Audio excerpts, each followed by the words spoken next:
My dad lifted his glass like he was about to bless the room, but instead he said, "Some kids make you proud, others just take up space."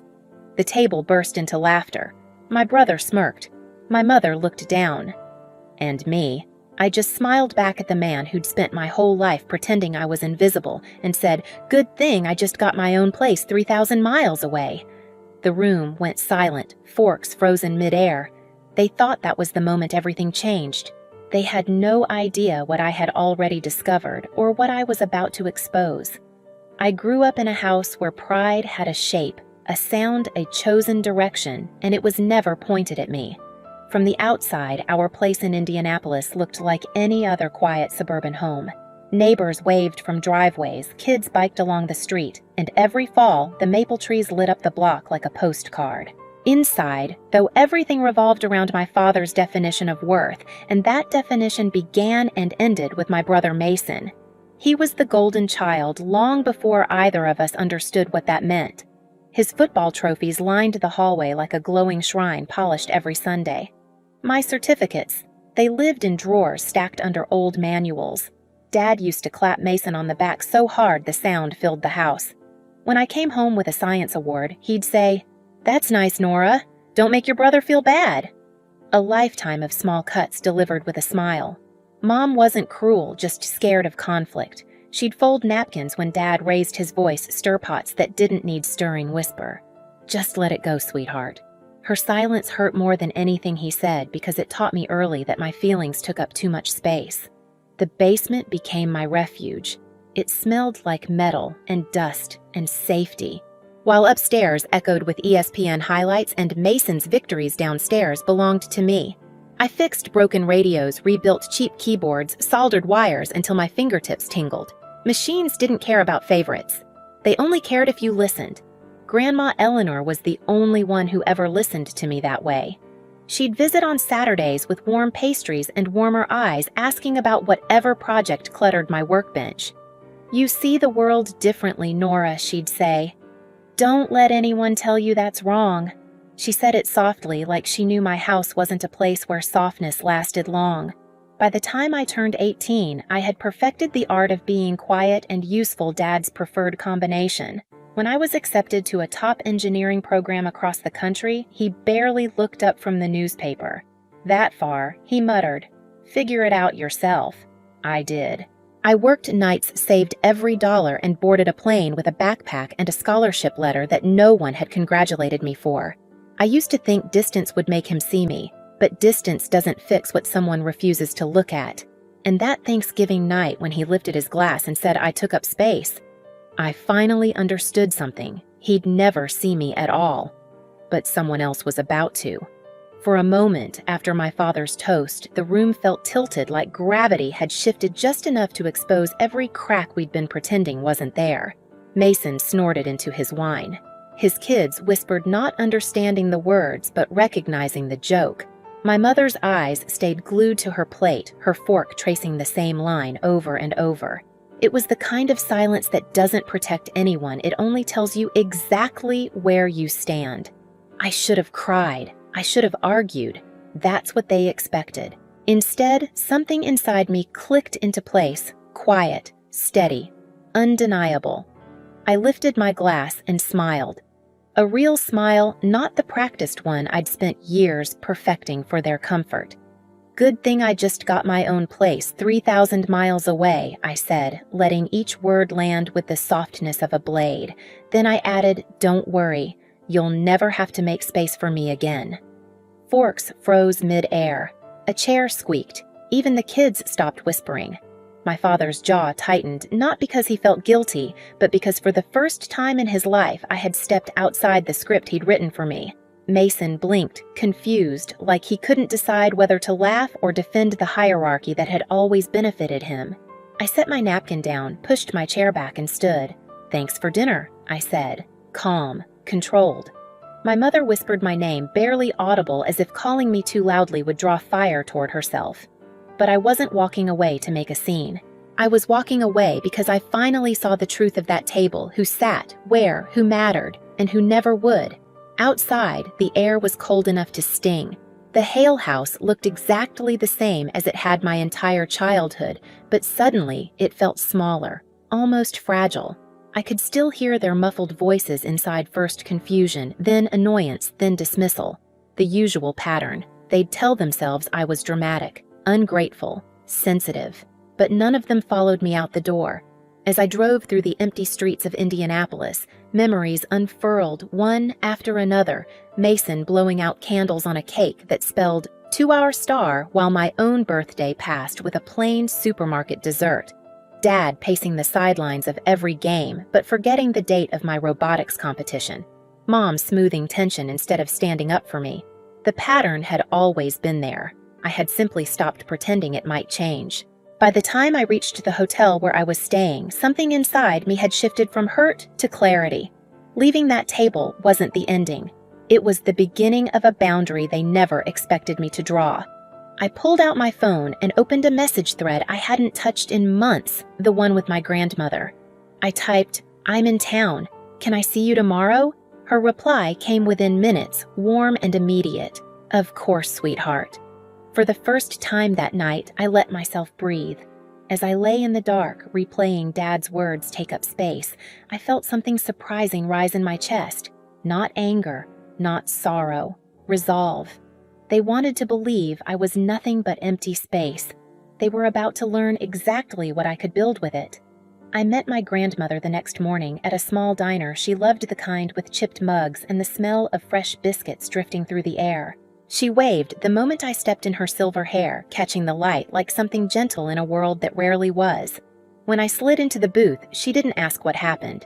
She just reached across the table, took my hand, and said, "You look tired, Nora. Not in your face, in your spirit." I swallowed hard. She'd always seen through me with painful accuracy. We talked for hours about my work, about Seattle, about the apartment I'd finally made into a home. She asked for pictures, and when she saw the long walnut dining table I'd chosen, she smiled softly. "Equal seats," she said. "Good girl." Only then did she ask, "So what did he say this time?" I repeated Dad's toast. Her eyes closed, and for a long moment, she didn't speak. When she finally did, her voice shook.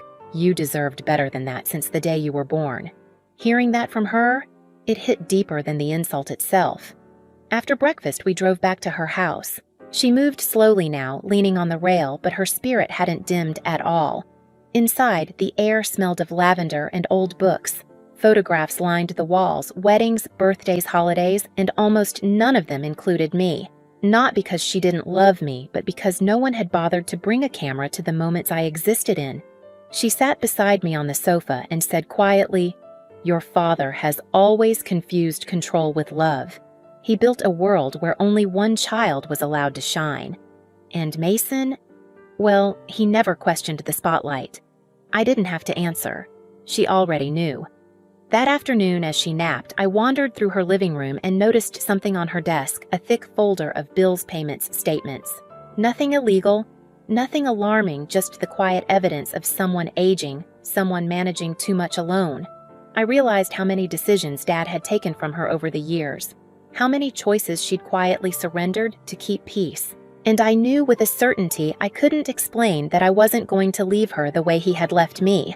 When I returned to Seattle the next week, the city's gray mist wrapped around me like an exhale. My apartment felt different, not just a refuge, but a declaration. I hung new curtains, rearranged furniture, bought fresh flowers. I built a life one small intentional detail at a time. At work, opportunities grew. I was trusted with projects that required precision and long nights, and I delivered.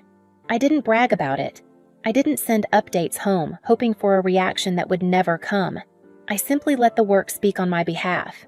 Seattle wasn't a place I escaped to, it was a place I built myself into. During the holidays, I planned a Christmas dinner for the people who actually showed up for me. My neighbor who fixed my heater after a storm, my old professor who still sent encouraging emails, a colleague who once drove me to urgent care at 2 a.m. They were a strange, beautiful mix of personalities, but when they sat at my long table all at the same height, all treated equally, I felt something loosen in my chest. I didn't know then that the photos from that night, warm lights, Warm faces me laughing at the head of my own table would travel far beyond Seattle, far enough to reach Indianapolis, far enough to rattle the very people who had insisted I took up too much space. The call came 3 days after Christmas, right as I was cleaning up the last of the dishes. My phone buzzed with a number I hadn't seen in months. For a second, I considered letting it ring out, but something instinct maybe told me to answer. My father didn't even say hello, so he snapped, "The whole town's talking about you." I leaned against the counter towel in hand. "About me. Those pictures," he hissed. "Your little Christmas gathering. People are saying you've replaced your real family. Your cousin posted some sentimental nonsense about how Nora finally built her own table. Do you have any idea how that makes us look?" There it was. Not concern, not curiosity. Image. I kept my voice calm. "I didn't post anything." "You didn't have to," he shot back. "Those photos are everywhere. Your mother can't even go to the store without someone asking what happened between us." "That sounds like a question you should have answered years ago," I said quietly. The line went silent for a beat, heavy charged. Then he said low and controlled, "You embarrassed us." I almost laughed. Embarrassed them by having a warm dinner with people who cared enough to show up, by smiling in a photo, by not sitting at the kids' table forever. Before I could respond, I heard another voice in the background. A softer one, older. Nora, sweetheart grandma. My throat tightened. "I'm here." I saw the photos, she said, her voice trembling with something that was not anger. "It looked beautiful, honey." Dad cut in sharply. "Mom, stay out of no," she said, firm and clear. "You've controlled this family long enough." It was like hearing glass crack. She continued, speaking directly to me. "You built something gentle, something safe. That's nothing to be ashamed of." I closed my eyes. "Thank you." My father started pacing. His footsteps were loud through the speaker. "You think you can just run off, make a show of independence, and act like we're the villains?" I opened my eyes. "Dad, you lifted a glass and told a room full of people that I take up space." "That was a joke." "It wasn't," I said softly. "And you know it." He inhaled sharply, and suddenly his tone shifted, less bark, more bite. "You're coming home for New Year's Eve. We need to fix this." There was a time those words would have made me feel obligated, guilty.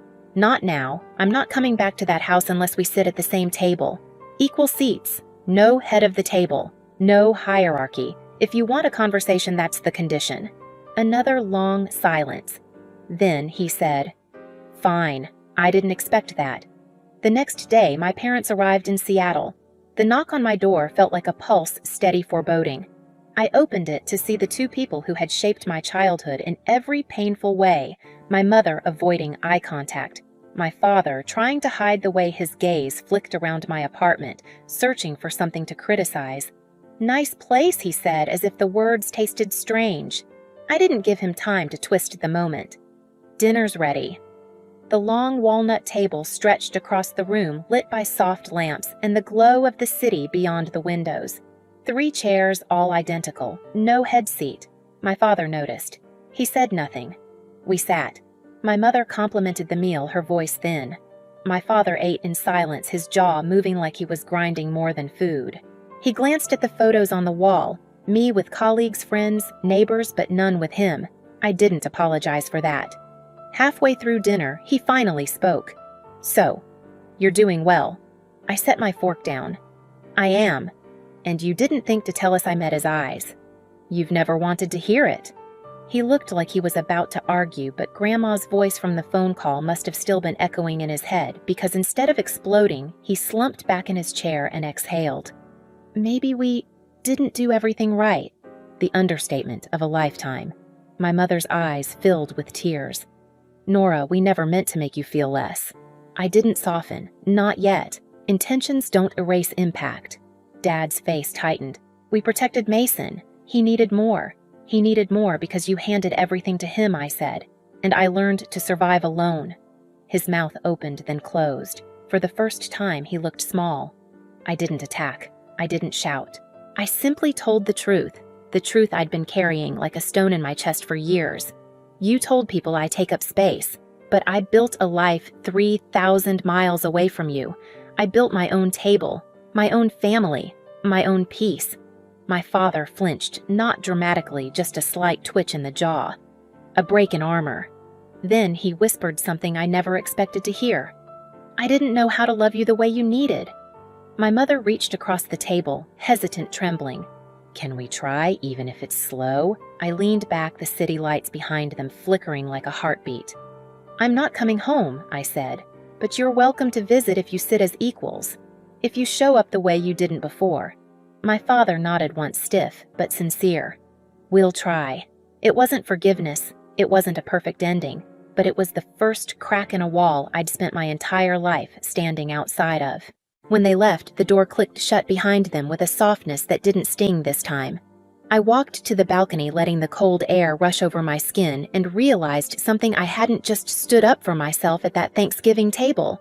I had rewritten the rules, and for the first time, my father had followed them. When New Year's morning broke over Seattle, the city felt washed clean, like someone had turned the volume down on the world. My apartment was quiet again, no tense footsteps, no forced small talk, no unsaid accusations hanging in the air. Just stillness, a kind I'd never been allowed to have in that old Indianapolis house. My parents' visit hadn't solved everything. It hadn't erased the years I spent shrinking myself to fit the space they offered. But something had shifted, subtle, almost fragile. A beginning, not a fix. Later that week, my grandmother called. Her voice was warm, relieved. "He told me what happened," she said. "He didn't yell. He didn't blame. He listened." I leaned against the window, watching fog move over the rooftops. "I don't know what comes next." "You don't have to," she said. "You just have to keep choosing yourself." Choosing myself looked like small things: cooking dinner at my own pace, inviting friends over, walking through the city without feeling like I owed my existence to anyone. I found a quiet joy in rebuilding intentionally, slowly, without apology. At work, someone congratulated me on a project I'd led, and I let the compliment land without brushing it off. I realized how many years I'd rehearsed humility just to avoid being resented at home. I wasn't running anymore. I wasn't hiding in a basement waiting for permission to shine. One evening, as I set a single plate on my long table, I paused. That table had started as a symbol, a rebellion, a boundary. Now it was something gentler, a promise that whatever my family chose to do or not do, I'd built a place where I belonged, where I took up space fully, finally, and without fear. New Year's night settled over the bay like a soft curtain, and for the first time in years, I felt completely steady. Not because my family had changed, but because I finally had. I stepped onto the balcony, the cold air brushing my face, and whispered the truth I'd fought so hard to learn. Some kids make their parents proud. Others make themselves free. If you've ever had to rebuild your own table, tell me in the comments. And if this story stayed with you, subscribe. There's more coming, and you won't want to miss the next chapter.